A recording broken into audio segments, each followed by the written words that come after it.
mondo ni mondo wang'ini to ang'ogi ni ma nyaka gi kawuono ni weche nyalo bedo nade piny Kenya. Omulo nitiere paro Bomas of Kenya.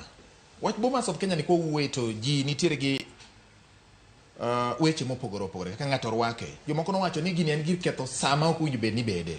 Jomoko bende geno ni gini madhi nyuole wach maber ma pok nobetie Kenya ka. Sani koro ji obiro gi paro.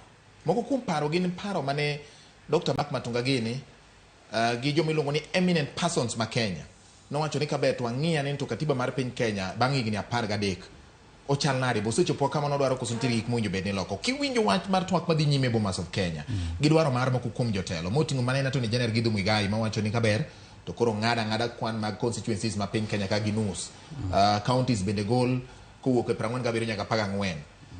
Ka wang'iye mos gigi bende gin gik ma eno ka nyalo tero piny Kenya mbele.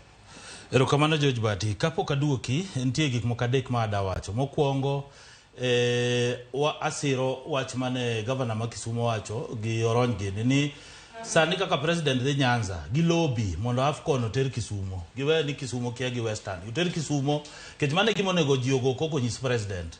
Nyaka wa lobby. Ok ni koro giga kako kasu gino. President samadhi walo gini jotelo te ma Kenya Kwanza gi magazimio nyaka lobby mondo ter mpira ke jolue mago mpira. Mara riyo iparo ni president ne kia ni jolue mago mpira Omulo. Ong'eyo lakini ng'eni gimora mora nyaka lobby. Kata Kenya ne wa lobby mondo AFCON okete East Africa. En lobby. Ng'eni ng'ato nyalo kawo to tero Eldoret. Lakini nyaka onyis president ni Nyanza kae wane mwatugo. Koro kwasi nyisa kamano mosenano that warning. Obotero no AFCON kucho. Namba riyo president dhi Nyanza. Joluo te. Joluo nogo ngero ni ibed mariek ibed mamol kanyathi akuru ibed mariek kanyathi thuol. Sani development ma president dikelo wa receive development wiko kelo ni siasa ni magi jo Azimio magi jo Kenya Kwanza. Sama president bire tua Manyanza okel gik maburo konyo jopiny mago gik ma important. Kaduoki wach mag dialogue mag Bomas an personally ing'eni nitie gik moko ma anyaka wacha dieri nyaka jopiny ng'e.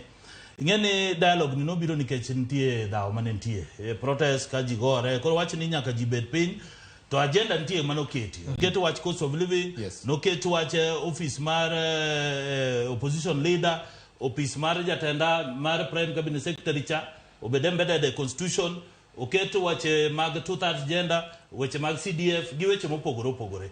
Lakini nyaka ne kel gimoro miluongo ni public participation makoro ji okelo memorandum ji dwaro gik mopogore ndiye moko mabe oyawo kan mano joka koro IBC commissioners be koro chako yware kucho gima notimore ma wakiani moko gin adieri moko miriambo tingedi gigi nosebedo decided the Supreme Court proposal mar medo constituency mar medo counties mago tintie nikech ng'eni katiba kano sekale mane ji ogore ne ma katiba kal 10 years ago nitie gik moko manyalo bedo reviewed.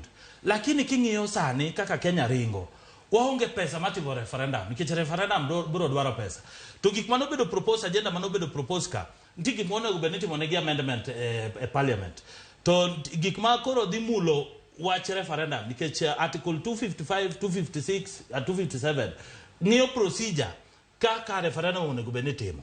To kendo ing'iyo ni gik mamulo structures mar government gik mamulo boundaries mago gik manyaka dhi ir jopiny. Koro seche midwa medo counties kada midwa medo constituency wach ni idwa ng'adi mano to yie nikech mokwongo parliament ji ng'eny onge gima gitimo idwa ni mondo ayie gidhu nikech watiyo gi pesa mang'eny MPs mwachulo mang'eny afadhali wariw constituency moko bed gech gima gitimo nang'o o counties ema nigi pesa governors ema nigi pesa CDF inyalo gi introduce gimiluongo ni ward fund gi imiyo MCAs PTJ otimo ok mana luwore gi CDF matin koro nitie gik mwayiego nitie gik mabwa tamore kaka medo 7-year term kata bedo ni aja Kenya Kwanza mano is not a priority sani obeda 5 times ng'ato kosechwade igni abich omedo igni abich moko kotame be odiot sawa